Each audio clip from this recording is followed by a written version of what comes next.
Welcome to Sports Talk with Steve Jones, the daily talk show with the voice of Penn State football and men's basketball.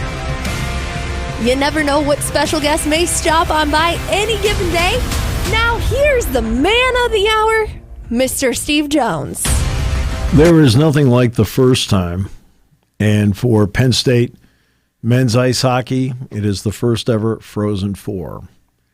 It has been a remarkable season, where in some ways it has been a donut season. Right? The first part, they did great. No problem. Then they got to the middle, and it ended up being a hole. They were 0-9 in the Big Ten. And then all of a sudden they got to the other side of the donut, and they've been going great guns ever since. And the irony would be, above all, that a couple of years ago, they're playing Michigan, and it was Michigan in overtime in this spot that kept Penn State from going to Tampa. Same venue. Right? Same arena, same spot. Penn State had a lead in that game. They were up 1-0. Penn State led 1-0, and it was a late third period goal by Michigan. They got to overtime. Michigan won. Well, now here it is. Penn State. Charlie's pass, the behind-the-back pass. Yeah, it's incredible. Absolutely incredible. Unbelievable. When he made that pass, I said, something big's happening here. You could just sense, you don't make that pass unless there's something big. And DeMarsico has had a great postseason. Yes. Matt DeMarsico has been incredible. And I spoke to the Penn State quarterback club yesterday. And I opened up by saying, for all of you who are against the transfer portal, I said, how many of you are rooting for Sergeyev in gold today for Penn State? And they all, oh, yeah. I said, well, let me put it this way. I said, last year he was UConn's goalie. I was going to say, he was the goalie of the team they just beat. Everybody looked over and go, and they don't know, right? And they're like, really? Yeah. I said, he's your guy now. Well, you want to talk about somebody who in the third period in an overtime stood on his head and made one phenomenal save after another. So you get to a game where in the third period, let's be honest, the ice is tilted. Big time. UConn's putting on pressure. Penn State's not getting many opportunities. Yeah. Sergeyev is great. Penn State, which led the Big Ten in block shots, is blocking shots. All right, and they survived. I felt like the third period Penn State survived. And the ability of Sergeyev and the ability to block shots allowed them to survive. Had trouble getting the puck out of the zone. Now you get to overtime, and they started overtime the way I thought they would. I thought Penn State would have more jump to start overtime because of the rest period, everything like that. Because this game was called in such a way where it was to UConn's advantage. And their style of play, they want to throw the body, right? And the whistles were swallowed. I mean, they're throwing the body all over the place, wearing Penn State down as time went. And then finally, about midway through overtime, they started throwing the body again, and it got tilted again. And then Kavanaugh made a mistake, the coach for UConn. I understand what he's trying to do with his challenge. Hey, all right. Got a bulldog in here. Well done. Hey, good to have you. Now, you know you're going to have to let her out, right? I know. I was thinking that. He because opened the door, and in he came. Yeah, you're going to have to open the door, let the dog out. Because at some point it'll be about 5 seconds from now. Here we go. I got it. Come here. There we go. Knows how to open the door. He hasn't quite figured out how to go out the door just yet. No thumbs. No thumbs. No thumbs. Not enough power to break down the door just yet. No height, no thumbs. Okay. So I understand what he's trying to do here. He wants a power play. Yeah. So I totally get it. But you know what? I'm sitting there and I'm watching this, and you know what I'm thinking? This is the best thing that could have happened to Penn State. Absolutely. They were sitting there and for 3 to 4 minutes were resting. Huge. And guess what? After that happened, Penn State was back to having more jump. Absolutely. Yeah, it was huge. And you could see it. Yeah. And what's interesting about this run that they've had, the last 7 games, when your Hobie Baker nominee doesn't have a goal and you're still winning, it's pretty good. Absolutely. At some point, Aiden Fink is going to really break out, and it may be against BU. But this is phenomenal. The money that has been put into the program, the arena that they play in, the passion of the fans that they play in front of, the Roar Zone that they play in front of. The Roar Zone was a part of the Allentown experience, the 2 days that just impressed the entire country. John Buccigross, when he finally they got to Manchester and the Denver matchup with Boston College, right? He opened up and he mentioned specifically the Roar Zone because John Buccigross has been to Pagula many times. He just comes to watch games. He's just come here to watch games, not to broadcast, but to watch. And he specifically mentioned the Roar Zone in his open for the Denver-Boston College game, even though it was the second period when they joined up in Manchester because the overtime wiped out the first period of the broadcast. They put it on ESPN News. Yep. But he mentioned it. And this is one of those great moments on top of all the other great moments that have happened in this academic year at Penn State. In a year where, look at the run the women's soccer team made this year. I think they got to the Elite Eight, just missed going to the College Cup. Yep. Look at the run made by the women's volleyball team all the way to winning a national championship and coming from behind the way that they did and all the circumstances surrounding Katie and what happened with her. Another incredible record-setting run by the wrestling team, which, as I've said once, I'll say it 1,000 times, is the single best program, bar none, in the country, in all of college sports. Yep. Agreed. Right? And maybe the best ever. Yeah. Maybe the best ever. Very well could be. Let me put it this way. The run is right up there with what UCLA did with John Wooden. Absolutely. Who won 10 out of 12. They've won 12 out of 14. Yeah.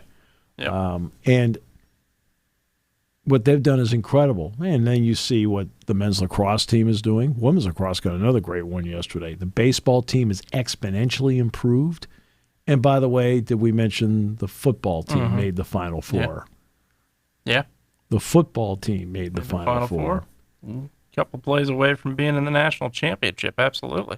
So that's the kind of academic year it has been, where women's volleyball national title, wrestling national title, college football playoff Final Four, Frozen Four in men's hockey, Elite Eight in women's soccer, right? Women's gymnastics, what they've been able to do has been great. And, men's lacrosse, I think they're up to number 2 now, I think. Yep. And women's lacrosse has been winning. Had another big overtime win yesterday. Baseball, I know Michigan was able to get 2 out of 3 this weekend, but they've been playing great. And they've got that USC series coming up. Yep. White out that Friday. Right? Yeah. That's going to be... big weekend. You have the Whiteout Friday, at Spikes Fest Saturday before the game. Yeah, I know. A lot going on. It's going to be, and you only go for the hot dogs anyway. But, I'm like Brian Tripp. I don't eat many hot dogs. Yeah, but you bring them back to the row and you hand them out, and you sell them for $3 each. Right, you make a $2 profit on each one. Easily. That's the advantage. Back in the old days, you'd be known as a profiteer. It's unbelievable. Right? Then you exchange them for bobbleheads. Yeah, sometimes. Yeah. It's got to be a good one, though. Oh, we have now. What, for the first time ever, you have standards? When did that happen? But what a year. Absolutely. Yeah. What a year. Yeah. Huge year. And it's just, And you've just seen it. Not only, obviously it's coincided with this year in a lot of ways. You've seen these teams just improve so much as the years have gone on. Yeah. Obviously, football culminates with what you're going to build on into this year, which is going to be a spectacular team going into this year in spring practice right now. Look, I think the best is yet to come. Yeah, absolutely. Wrestling's got a lot to build on, and they've won 4 straight. Yeah, so it's unbelievable saying those words. Yeah, it's absolutely. There's a lot going on in this area, and it's been spectacular. It's amazing when you have great athletes, great coaching, and a commitment from the front office. Yes.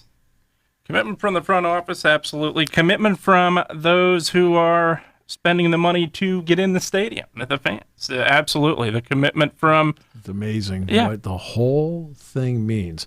That's why when I was talking to the group yesterday, I think they expected me, and I did talk about the team in the spring and some guys to watch for. But I opened up and I said, how many of you pine for the good old days where players were here for 4 years? And every hand in the room went up, which is exactly, I expected that. Yeah. I expected that. I said, in an era where many of you are uncomfortable with NIL, I said, this is what NIL can accomplish. Absolutely. Drew Aller, Katron Allen, Nicholas Singleton, Venga Ioane, Drew Shelton, Nick Dawkins, Denai Dennis Sutton, Zane Durant, Zakee Wheatley. I said, they're all here for 4 years. Absolutely. I said, why? Because of roster retention and NIL. I said, now you're back to having players stay for the full 4 years because with the financial component included, I said, people are staying at Penn State, and you're watching them for 4 years. You're not sitting there in year two thinking you're losing them next year. You're not sitting there in year 3 thinking that you're going to lose them that year or they're going to transfer. All right? I said, and then I pointed out what Ohio State, Texas, and Notre Dame also did in roster retention. I said, that's the key to all this. And that's why moving forward in college basketball, at some point, I think it settles down in college basketball where roster retention becomes an important part of that sport as well, instead of the, as UCLA referred to it as, the quick fix 6. Their quick fix 6, that's what they called them, were the 6 transfers they brought in this year to get them back on track. When you have this much movement, we always do instant judgments. Absolutely. And we do the instant judgments in such a way where we're trying to tell everybody it's a long-term trend. We're trying to be so intelligent we're spotting the trend right away. Yeah. Right. And, of course, like narratives, 8 times out of 10, it's a bunch of BS. Yeah. Okay. And most narratives are BS. Media gets you to think something, and most of them are BS. Right? We know for a fact here. We watched major BS play out here 14 years ago. Major BS, right? The narrative is all wrong. Right? Probably all, but it's hanging there because they made everybody believe it. Yeah, it's hanging because, Right, and it's happened in story after story after story. I mean, just the number of stories where there are narratives, and you're like, okay. So let's look at the 4 coaches in this Final Four. Then I'm going to get to the player part of it and the trend.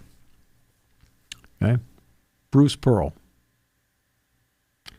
2-time offender in the NCAA. Show causes. Riding high.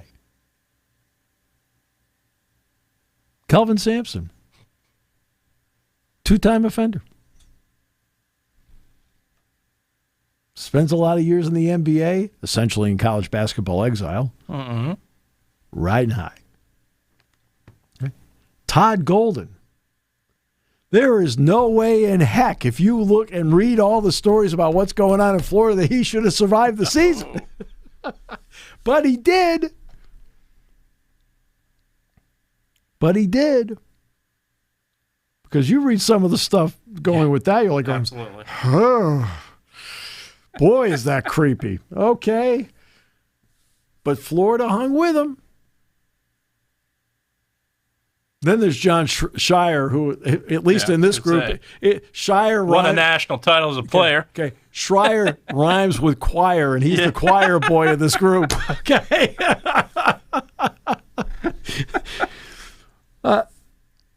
Okay. So you got 3 survivors out there in John Shire. Survivors.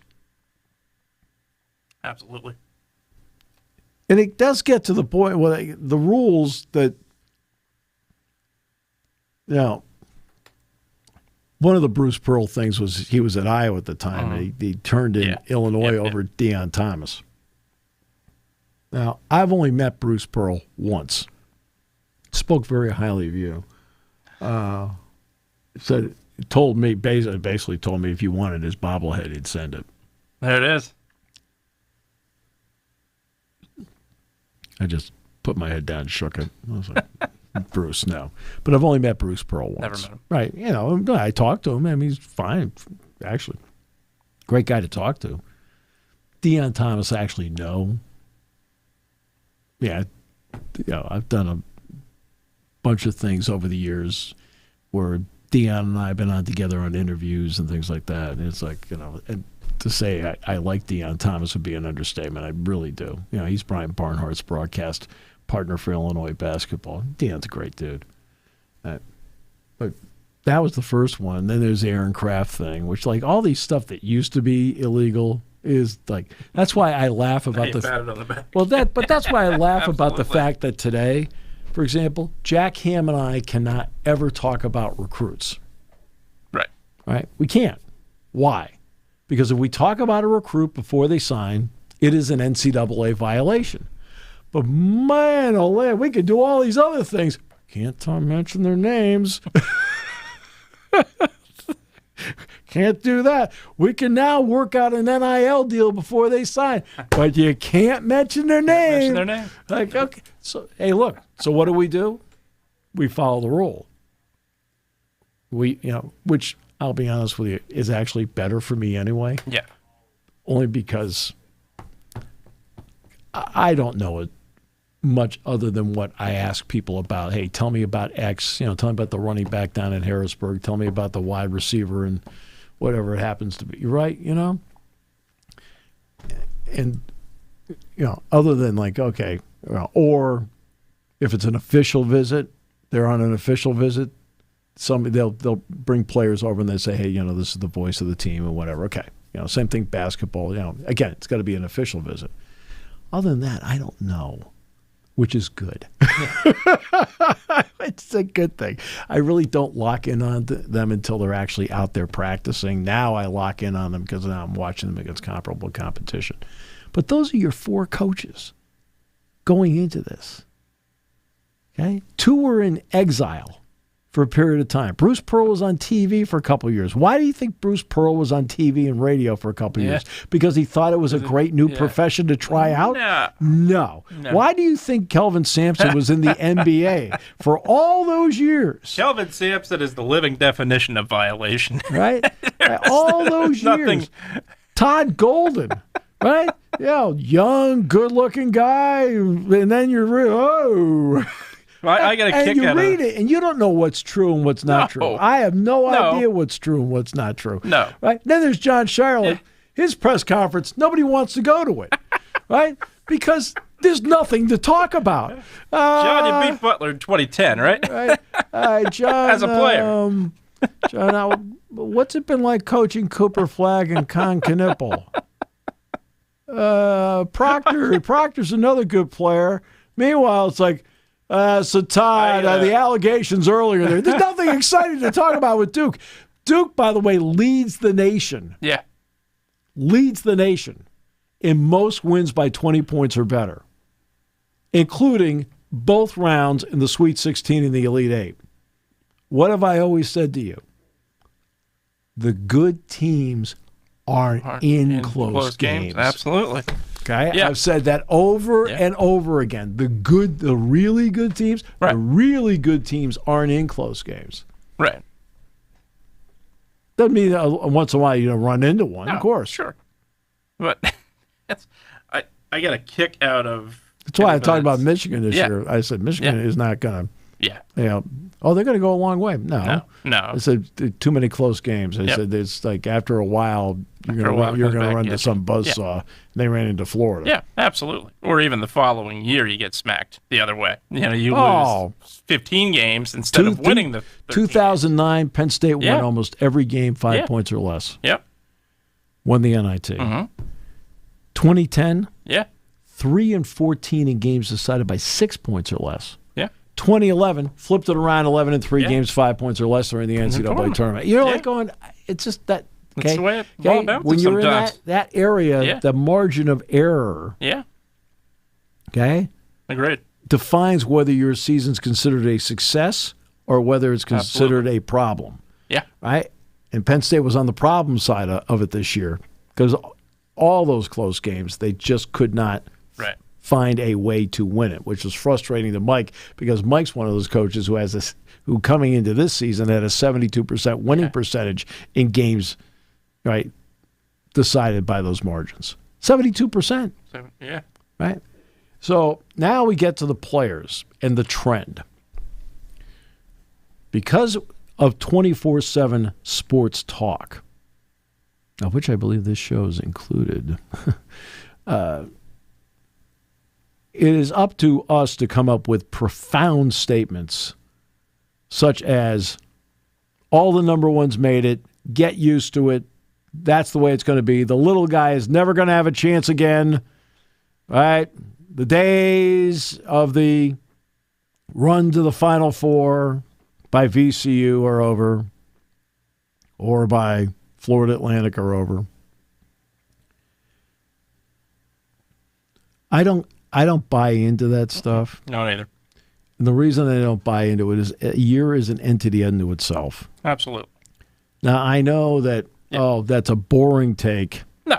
No, it's a boring take. Yeah. Because people want the... No, they want they want the bold statement. They want the bold statement about what it's going to be going forward. Will we see less parity? Will there be a lot of the same teams at the top? Yes. But that does not mean upsets will not happen. Maybe 70% of the starters in the SEC this year were seniors. Seniors, absolutely. I mean, 70% of the starters in the SEC were seniors. So it was their year to have this kind of year because they were the oldest league in the country. Absolutely. And that made a big difference in what we saw. Now, the coaches did a great job of piecing together parts. Nate Oates knew he needed a big guy like Amori to go with a guy he had already transferred in with Nelson. He needed another guy like Amori to be another big man presence so that Sears had a place to go. And Sears had been there for years with Nate after transferring in from Ohio University. Amori was the last missing piece as to what they were doing. Just like even with Duke, Mason Gillis has been really important to what Duke has done this year. Right, transferring in from Purdue. I was surprised Gillis had another year available. I was like, really? Oh, okay. I thought he was done. But the COVID year, you're still trying to figure out who's what, where, and why.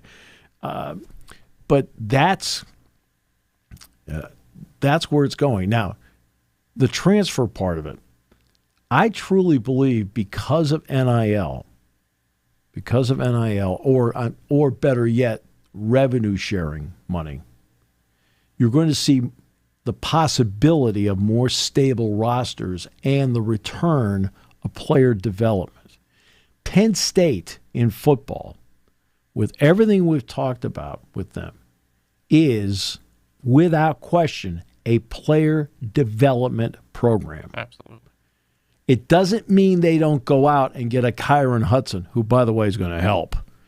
It doesn't mean they don't go out and get Devontae Ross, who, by the way, is going to help.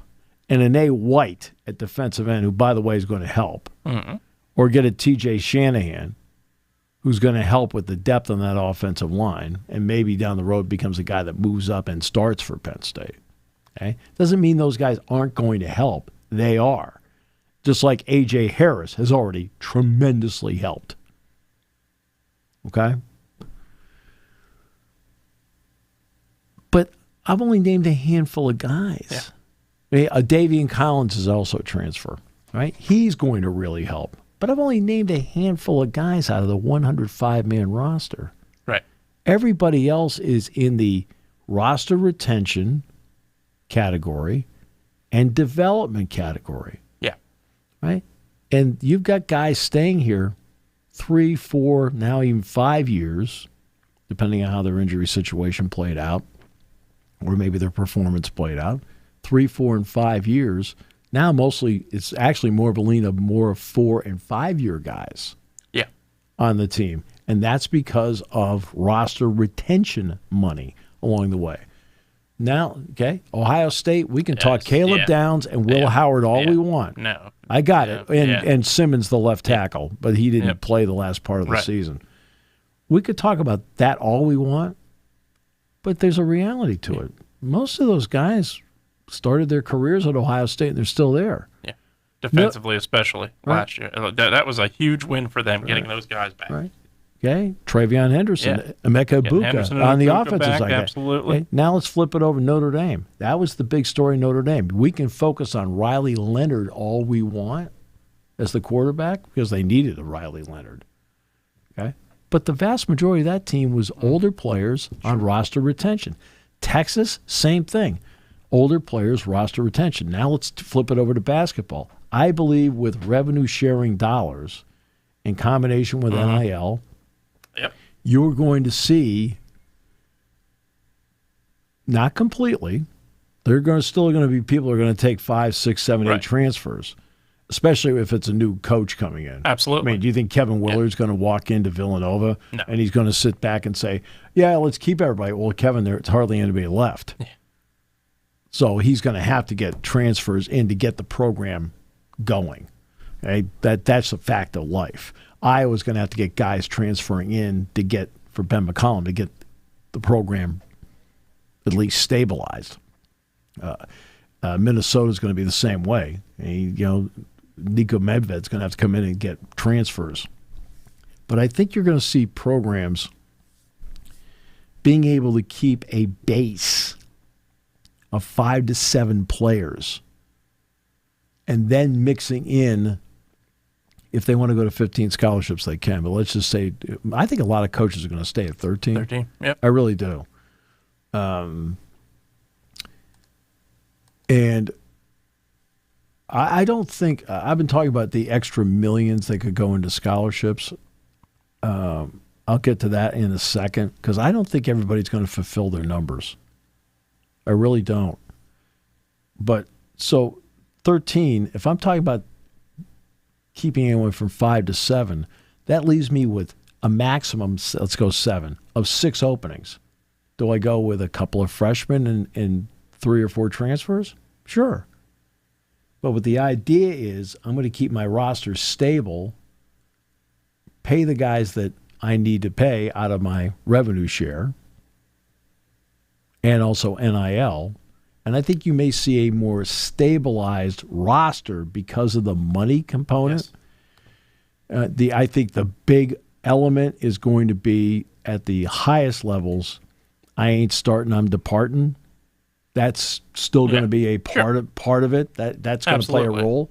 But I think you're going to see more stabilization in rosters in college basketball, like you're seeing more stabilization of rosters in football at the highest levels. Yes. The ones that will always be hurt will be the mid-majors. They will be hurt as soon as they get somebody worth their salt. Yeah.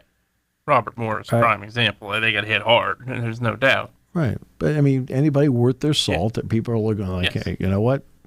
Suddenly Clayton is playing at Iona. He goes to Florida, and he changes the entire tenor of the program. Okay. Yeah. Mark Sears is playing at Ohio University.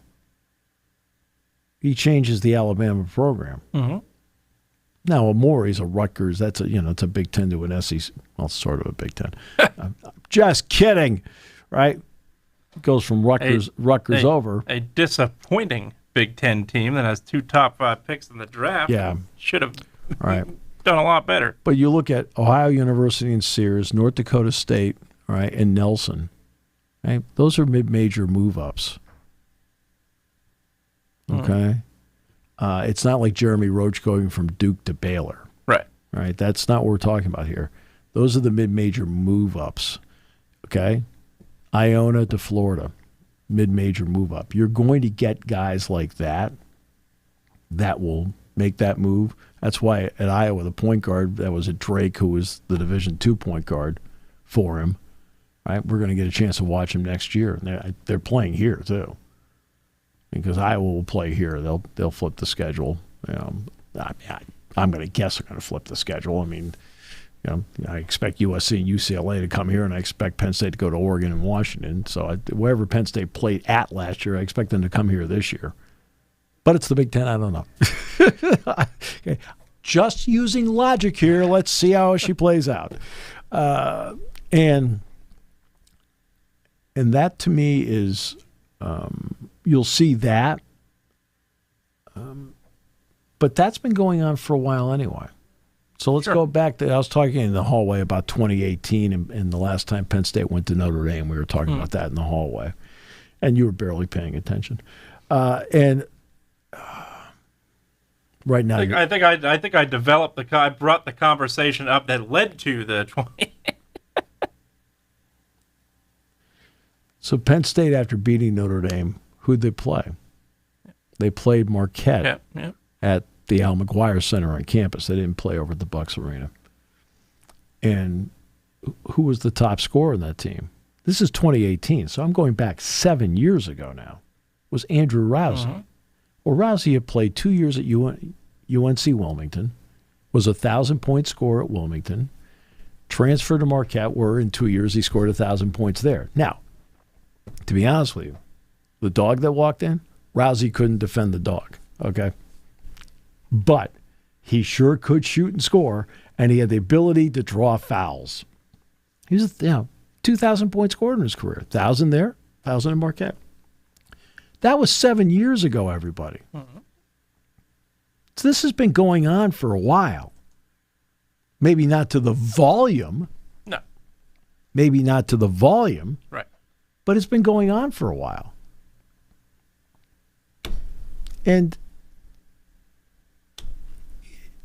I think that while we're seeing the movement of guys playing at 3 different schools and so forth, I think the money may play a role in stabilizing basketball where money is there and the development and you stay there because, okay, hey, you like the coach, you like the campus, but I'm getting money.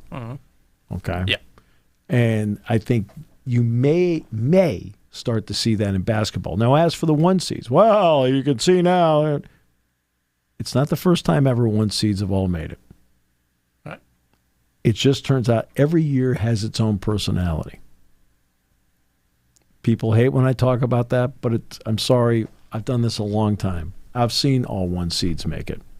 The next year, all the 1 seeds make it again? No. Nope. Everything depends on your pathway, who you are, what you are. And I know in the Ken Pom era, and Ken Pom's numbers go back to 1996, on his ratings on efficiency and so forth, the top 10 teams in the history of the Ken Pom rankings, these 4 teams are all in the top 10. I'm talking about going back to 1996. Sure. These 4 teams are all in the top 10. They're just exceptional teams in an exceptional year. Turns out Duke's been ranked in the top 4 all year. Houston's been ranked in the top 4 all year, essentially. I mean, I'm talking about, for the most part. Florida's been ranked in the top, they fall back to 5 or 6, they're back into 4, right? All year. Auburn has been ranked either number 1 or whatever all year. Okay. Is it a surprise these 4 are there? No. And it's just, to me, every year is an entity unto itself. And remember, the ratings are up. Why are the ratings up? The ratings are up for every round of the tournament so far. Why? there's been so much emphasis on the Cinderella part over the years. But you know what? The ratings also tell another story. I agree. In the first weekend, Cinderella plays an absolutely critical role in ratings. No question. So when McNeese State wins, hey, all right. Right? Now, I don't know if Arkansas beating St. John's is a 10-2. I'm not so sure. That doesn't really give you the McNeese State feeling. Right? Colorado State wins. Right? So it wasn't like you didn't have certain teams not win in the opening round. They did. Okay? But once you get through the opening weekend, the ratings tell a completely different story. The least rated games in the Sweet 16 are always the one where the Cinderellas won twice. And people are like, where's Duke? Where's Kentucky? Exactly. Yeah. Right? Well, you notice the ratings were up for the Sweet 16 this year. And I'm going to guess they're up for the Elite Eight. Why? Because these are all the named teams. These are the ones that have the followings to begin with. These are the ones that the casual fan knows who they are. Oh, look, Duke's playing against Alabama. Well, Alabama was in the Final Four last year. Well, all right, Alabama, SEC had a great year. Duke, Alabama. Mm-hmm. Okay. Let's watch. Right? Okay, wasn't Duke and again, I'm saying this with all due respect, against McNeese State, where the possibility is there that you may run them right out of the building. Yeah. Okay.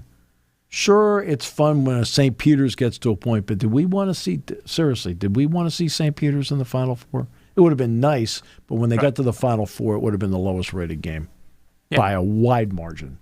Yeah. Because that's happened. Absolutely. I've seen it happen. Yeah. And I see what the TV ratings are. They're the worst rated game. I remember VCU played Butler. And Mike was the assistant coach. In fact, ironically, Micah was the assistant coach on the Butler bench, and Mike was the assistant coach on the VCU bench. It was the lowest rated Final Four game to that point ever. Yeah. Because nobody wanted to watch it.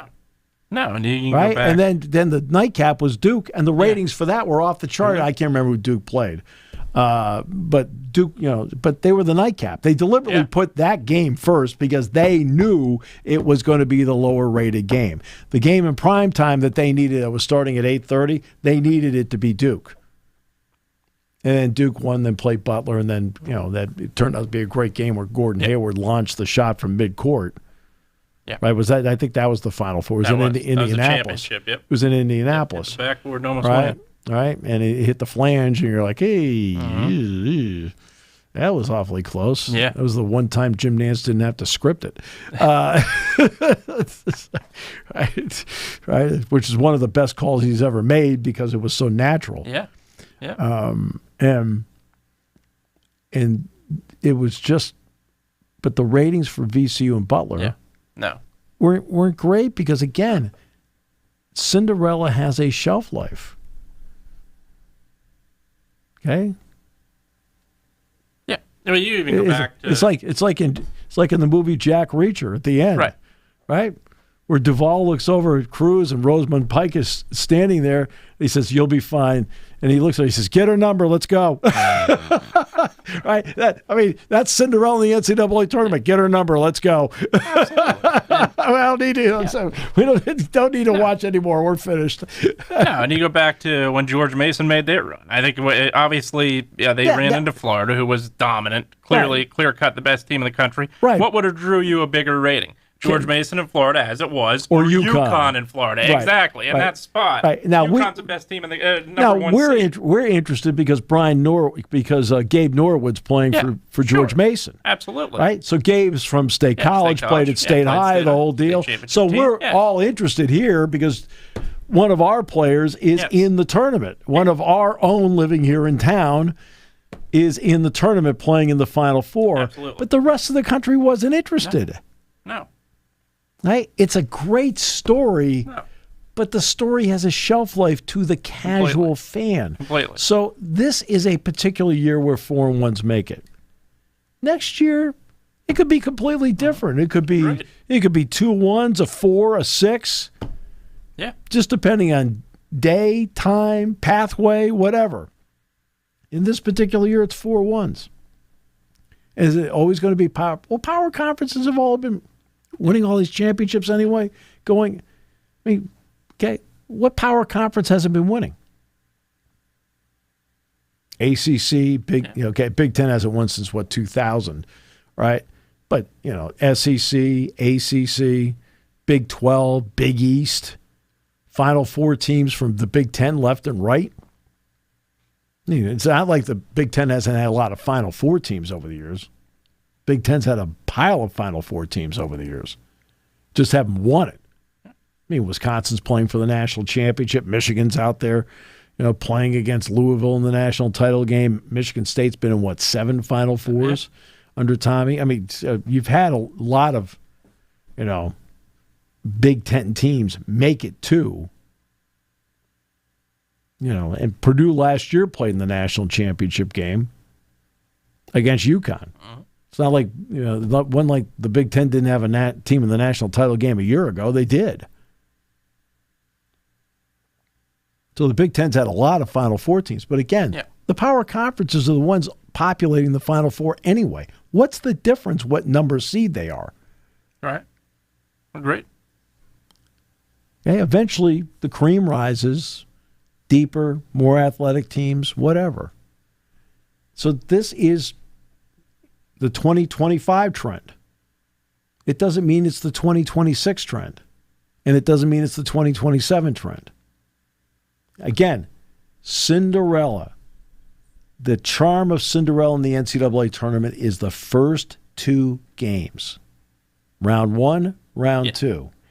After round 2, there is a lot of lost interest in Cinderella in the Sweet 16, and the vast majority of them don't get past the Sweet 16. No, and that's why. That's exactly why. You look at, they make it to the Sweet 16, and a lot of these teams are 12 seed, a lot of these teams are 13 seed. Suddenly you run into that 1 seed, you're in big trouble. Right. And the casual audience knows this. Right. And that's why they tune out. Yeah, that's a big reason. So it's a huge deal when Fairleigh Dickinson 2 years ago beats Purdue. Absolutely. 16 beats a 1. Yeah. It's a big deal in 2018 when UMBC is 16 beats a 1 in Virginia. Okay, because those are the only 2 times it's ever happened. Well, we're all watching intrigued. Yeah, down they go, the whole thing. But again, what happened in each tournament? The cream rose to the top in each tournament. Sure. Every once in a while, do you get a Florida Atlantic that makes a run? Okay, a Florida Atlantic makes a run. Yeah. Okay. And you know what? It turns out, based on the number of players or starters on NCAA tournament teams this year that transfer from Florida Atlantic, appeared to me like the Florida Atlantic was well represented in some starting lineups, right? Or in critical roles on some of the teams that we saw play this past weekend. So obviously they found some pretty good players. And by the way, a lot of those guys transfer. People don't realize Vlad Golden played at Michigan this year. Yep. For all of you who think that he, wow, boy, they did a great job of finding that guy at Florida Atlantic. No, he started his career at Texas Tech. Yeah. Oh, he was in the Power 5. And then transferred out and went to Florida Atlantic. Michigan's actually his 3rd team. Mm-hmm. Now, the difference is, just so everybody understands, I'm not trying to be a smart aleck about this. Penn State played Michigan. Because Penn State played Michigan, that meant I had to research all of Michigan's roster. And when I research rosters, I go all the way back to when they started their careers because I'm trying to get some career numbers and perspective about where they are in their career. So that's why I do know more about pathways with players. Chelsea Vielauer does a great job for Penn State basketball. I mean, not a good job. It's a great job. It's just like Chris Peterson and Greg Kincaid and Paul Marbo are just phenomenal with football. Phenomenal. Chelsea's like that with basketball. And at one point I said, Penn State played against I can't even remember who the player was when the player was at whatever. She looks at me and says, how do you know that? And I said, Chelsea, when I do this, I research everybody. I mean, that's what the off season is for, you know. So with Vlad Golden, I can tell you what his pathway's been because Penn State had to play him this year. Now, I knew that the year before only because there was a possibility Penn State could play Florida Atlantic in that Orlando tournament. Because I saw all these guys in Orlando last year. You know, all the guys you're seeing now, they're all over the place. The guy at Tennessee, Golden, whatever, okay. Texas Tech. Like I saw him play last year, Florida Atlantic. In fact, I saw them play Virginia Tech in one of the games. Right. So it was a possibility. So I knew then. I mean, you're watching Sean Padula play at Ole Miss. Look how he's playing. He's incredible. Oh boy, you love to have him. He played twice against Penn State. He was at Virginia Tech. Yep. Look at the job Hawkins is doing at Texas Tech. Now played at Minnesota. Saw him play. Look at how Payne is playing for Texas A&M. What a difference! No, he played in Minnesota too. He played in the Jordan Center. Hawkins played in the Jordan Center. Payne played in the Jordan Center. Padula didn't because everything's always been either a tournament like Charleston or, whatever. Okay. But, these guys have moved around so much. But, you notice like a guy like Padula played his entire career at Virginia Tech. Then his last year he transferred. Right, Jeremy Roach played his entire career at Duke. Then he transferred. Yeah. And part of it is the recruits you bring in and so forth, and there's no room at the inn. Right. Now, maybe with 15 scholarships, that may change. I don't know. I'm not sensing coaches are really going to go toward 15. No. Women's basketball is allowed 15. I would dare to say, and it's just a complete guess on my part, but I'll say it anyway, I don't think there's a single women's basketball roster in the country that has 15 scholarships. No, I wouldn't think so. Right? Because you're like, well, why would you say that? Not enough players? No, that's not the reason why. It's your ability to manage. Yeah, absolutely. And maintain. It's easier to manage a roster that's 12 to 13, 12 or 13, because you have male practice players. I don't need to have extra players be my practice squad. I have a male practice squad. So I don't need as many players. And I need to manage what I have. 15 is probably too big a number to manage, right? Especially when I already have a practice squad in place. In other words, these other players are not going to be my practice squad. Well, how do I find them time, minutes, and the whole thing? That's why I don't think I'm going to guess that for the most part in women's basketball, there are not teams carrying 15 scholarship players. I think scholarship numbers. I believe the SEC is saying they're going to keep it right around 85 for football. Yep. So the walk-on is not dead, right? I don't know if that means that, maybe you sit there and you look at the other 20 players and maybe you can get them some money and give them like a half scholarship or something. You know what I mean? I don't know if you can do halves in football. You can do it in other sports. Yeah. I mean, God, the jigsaw puzzle Kales had to put together with 9.9. How do you do that? Yeah, you know what? I'm not quite sure, but I think Kale might only go with 15, and he's allowed 30. Yep. I think he might go with 15 or 16. Again, it's the ability to manage the roster. That's why when I was talking about the extra $7 or $8 million in extra scholarships, there'll be more money on the scholarship side. That's where. So when people say, "How come my sport didn't get more money?" If you're giving them more scholarships to hand out, you actually are giving them more money. How come my sport's not getting revenue sharing? Did you get more scholarships? Yes. I think women's volleyball's 12, they're allowed 18. Now, whether Katie takes all 6 or not, I don't know. Maybe she wants 15. I don't know. Maybe she wants 18. Maybe she wants 15. Anyway, whatever she thinks the workable number is. But let's just say it's 15. Well, that's 3 more full scholarship athletes she can have on her roster. That is more money. So, what's my sport getting in revenue sharing? Okay. Again, the revenue share, $20.5 million this year, will go up 4% to 21.3 next year. All right. So in the 20 point, and there's going to be lawsuits all over the place. Okay. In other words, all these schools are just going to do their deal. Absolutely. Right. Until they're told otherwise by the courts. Okay. Because there's going to be lawsuits all over the place with this thing. Yeah. And the rough numbers are, and again, every school is going to do it their own way, but the approximate for the Power 4 in football, Power 5 overall.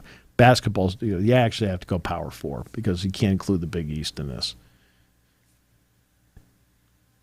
75% in the neighborhood is 75% for football. In the neighborhood, 15% for men's basketball. In the neighborhood, 5% women's basketball, and then 5% among whatever you deem on your campus after that. Without question, wrestling's going to get some money. There's no question about that. No question about that. And that's how you want to divide up your rev share. Those are all approximate numbers, an approximate formula. The bottom line is you're sitting there as a Big Ten school and you hear what the SEC's handing out, you got to do the same thing. The bottom line is in men's basketball, if you hear what everybody else is handing out, you got to be pretty close to the same neighborhood. After that, whatever you want to do, just do it. Because again, the reason your rev share numbers have to be important in those 2 sports, those are the 2 sports that give you the best shot at turning some profits to help offset losses in other areas. That's just a business model. And I tried to explain this because somebody came up to me yesterday and said, well, how much money do you think our wrestlers will get? I said, I don't know. I said, I don't know that. Yeah. Well, they're going to get money. I said, I assume they will. Sure. I said, but in a business, okay? And I said, my father had a sheet metal fabrication shop. I've told this story before. I said, you invest in the machines that make money so you can still have the other machines that you need. I said, you don't invest in the ones that are losing money because that doesn't make any sense. Okay? In order to have the greater good benefit, you invest in the ones that can make you some money because it helps everybody else. Investing in something that loses, I'm talking about major. I'm talking about major investment, significant numerical investment. In other words, hey, we got $20.5 million, and we're going to put $10 million into pick a sport that's down the line. You're like, yeah, but that's not going to help us. Right? We'll win, and that'll help us, and we'll look great doing it. That will help us, but financially, it won't help us.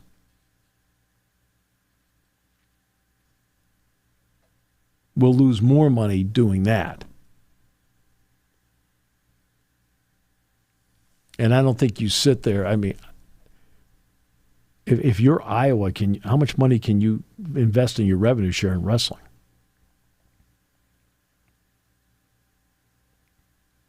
I'm talking about Iowa now. Yeah, sure. Okay. Iowa, which is struggling. They've been hit hard with the portal. They've been hit. Well, they've not only been hit hard with the portal, but again, they've been hit hard with buyouts. Sure. All right. I mean, the women's basketball coach retired last year. Believe me, she got money. Uh-huh. She got money. Now, I don't know what Fran's buyout was. Right. No idea what Fran's buyout was. All right. They haven't moved on Ferentz. But Brian Ferentz had a buyout.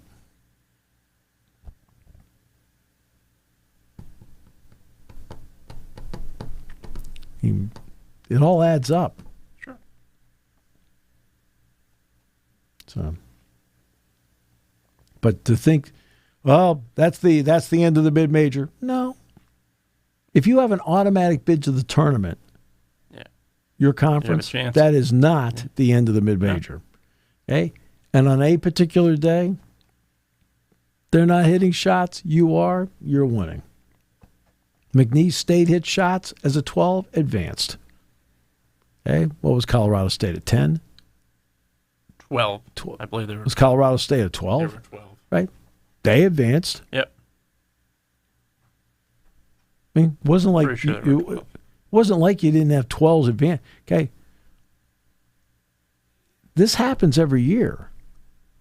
That's why I always love when the 9 beats an 8. It's an upset. Over here in the back, probably not. It's an 8 versus a 9. I mean, okay. What has made the NCAA tournament ultra competitive?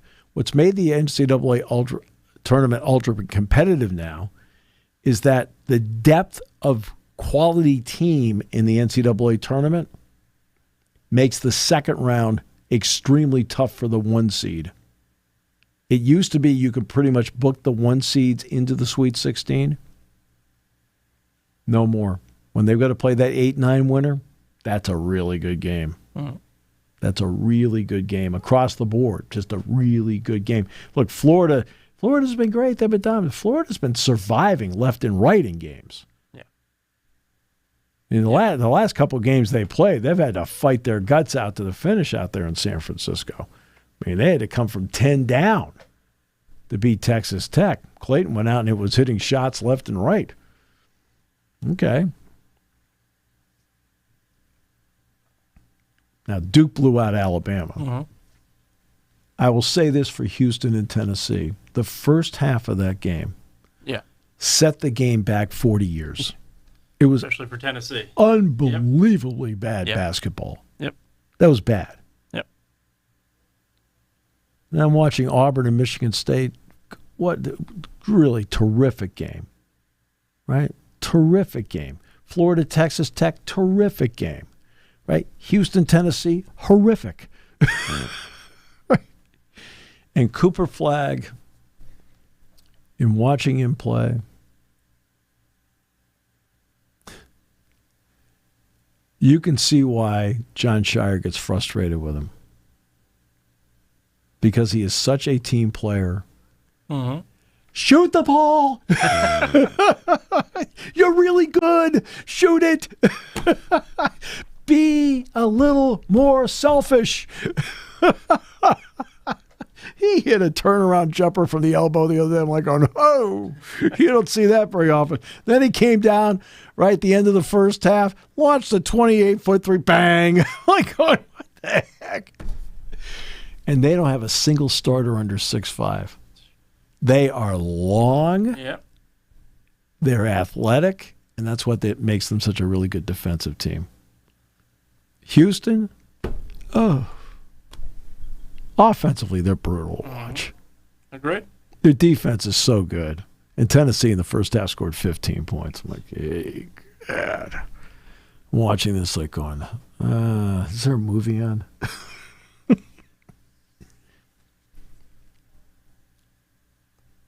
Oh, I forgot. We have to give you 49 good San Francisco seconds. That does it. Okay. That does. Yeah, I'll tell you. It's obviously been an interesting offseason, but it's been one in the NFL period, I think, when you look at it. So we'll see. We'll see what happens. You guys should sign Aaron Rodgers. No. Come on, he'd be great. You got that 7th round piker. He'll be the second most famous Mr. Rogers in Pittsburgh history. How about that? Oh. He's not passing number 1. Oh. No. Come on. I hope not, at least. Well, I doubt it. Highly doubt it. I actually saw Fred Rogers throw out Met Fred Rogers. One of the great people. Yeah, he still talks about it. So the late Fred Rogers throws out a first pitch at a Pirates game, and the ball kind of stuck in his hand and went straight down. And he was like, oh, you know how Fred was. Oh. I was like, oh, like this. Everybody's like, It's like, it's Fred Rogers. Everybody got up and applauded. Yeah. Like, hey, come on, Mr. Rogers. Yeah, They had Wheel I of was Fortune. I was at the game. We're all like, dang, all right. Yeah, You know? heck yeah. You know? He was a Wheel of Fortune once in Pittsburgh. They brought him in after it was like this puzzle was phrased of Mr. Rogers, brought him out. Man, I never heard an ovation like that on that show. Because he's a great dude. Absolutely. He's a great dude. Absolutely. That's why no matter what Aaron Rodgers does in Pittsburgh, he's not going to be the most famous Rodgers. Not a chance. Fred Rogers was a great dude. Yeah. Everybody loved Absolutely him. was. Yeah. Yeah. You ever see the movie Tom Hanks portrayed Fred Rogers? Yes. Yeah. It was really, wasn't first of all, bad. he did a great job with it. Yeah. And it was an interesting story the way they did it. Yeah. And, basically, the reporter's idea is like, this guy can't be real. And it turns out the guy is real, and he helps him in life.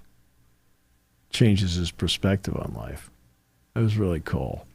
Actually, well done. Yep. Very well done. Great. Yeah. You know what? I never met Fred Rogers. Never did. One time. All the times, I worked 30 years at Channel 3. It's amazing because, for example, one day they brought in, and it was an open floor. They brought in Salman Rushdie.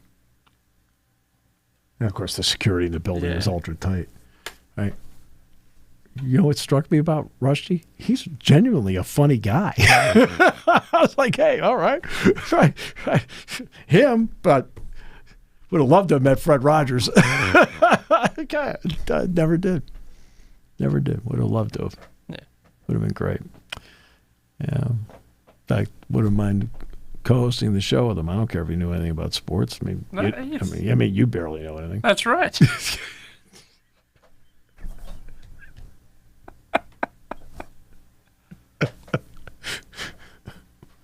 Had to explain the other day the ball was inflated, not stuffed. It was not a pleasant conversation. Yeah. Should have seen the look on your face. No. I said, yeah, really. Ball isn't stitched, not taped. No.